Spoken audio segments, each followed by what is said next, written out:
என் சமூகத்துக்கு மட்டும் இல்லை, எல்லாருக்குமே தேவை. இந்தியாவில் இருக்கக்கூடிய ஒவ்வொரு குடிமகனுக்குமே இது தேவைதான். அது தெரிஞ்சுதான் தமிழ்நாட்டை தவிர மற்ற மாநிலங்கள்ல வந்து சாதிவாரி கணக்கெடுப்பு எடுத்துட்டு இருக்காங்க.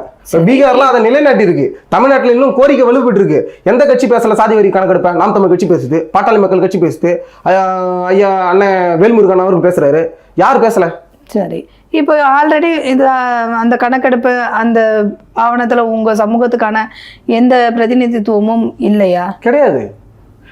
இப்ப வந்தா என்ன மாதிரியான பெனிஃபிட்ஸ் கிடைக்கும் நீங்க நினைக்கிறீங்க? நீங்க ஒரு விஷயத்த பாருங்க. எதுக்கு சாதி அமைப்புகள் இருக்கு? பறையருக்குன்னு சாதி கட்சிகள் இருக்கு. அதாவது அரசியல் இல்லாம, வாக்கரசியல் இல்லாம சமூக இயக்கங்கள் அப்படின்ற பேர்ல கூட பறையர்களுக்கு அமைப்பு இருக்கு, பல்லர்களுக்கு அமைப்பு இருக்கு, தேவர்களுக்கு அமைப்பு இருக்கு. இன்னுமே நம்மளுக்கு பேர் தெரியாத சமூகங்களுக்கு கூட அமைப்பு இருக்கு. எதுக்கு இருக்கு? அந்த சமூகத்துக்கான பிரதிநிதித்துவம் கிடைக்கணும்னு தான் அந்த இயக்கங்களை வச்சுட்டு இருக்காங்க. சாதி சங்கங்கள், சாதி இயக்கங்கள் எதுக்கு வச்சிருக்கிறாங்க?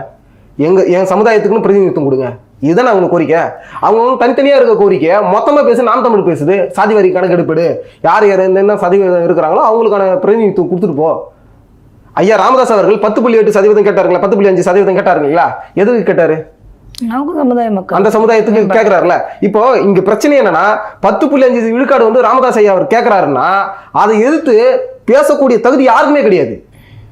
என்ன கேட்கணும்? ஒருவேளை பறைய சமுதாயத்து தலைவர்கள் என்ன கேட்கணும்? அவருக்கு 10.5% கேட்குறீங்களா, கொடுக்குறீங்களா? அதே மாதிரி பறையர்களுக்கு எத்தனை பேர் நீ அவங்களுக்கான சதவீதத்தை கொடுங்கன்னு கேட்கணும். அதை விட்டுட்டு வன்னியர்களுக்கு மட்டும் என்ன 10%? இந்த கேள்விலாம் இது வந்து தமிழ் சமூகங்களுக்குள்ள ஓர்மையான விடாம அவங்களை வந்து எதிர்புறமே வச்சிருக்கக்கூடிய நிலைமையில வந்து இந்த திராவிடம் பண்றக்கூடிய சூழ்ச்சி இது. தொடர்ச்சியாக இதை தான் பண்ணிட்டு இருக்காங்க. இப்ப நீங்க கேட்ட இந்த கேள்வி யாரு கேட்கறாங்க? சமூகத்தினுடைய தலைவர்கள் தானே கேட்கறாங்க. இப்ப ஒரு பேச்சுக்கு நான் சொல்றேன், சாதி வாரி கணக்கெடுப்ப இன்ன வரைக்கும் பெருமளவுல பேசாதுதான் திருமணம் அவர்கள் பேசவே இல்லை. அப்ப அது அவர் எந்த சமூகம்? அவர் திமுகவோட பிடியில இருக்காரு. திமுகவோட பிடியில இருக்கிறாருங்க. இன்னைக்கு நாங்குநேரியில வந்து ரெட்டப்படுகொலை நடந்திருக்கு, 2 பேரை வெட்டிட்டாங்கன்றாங்க.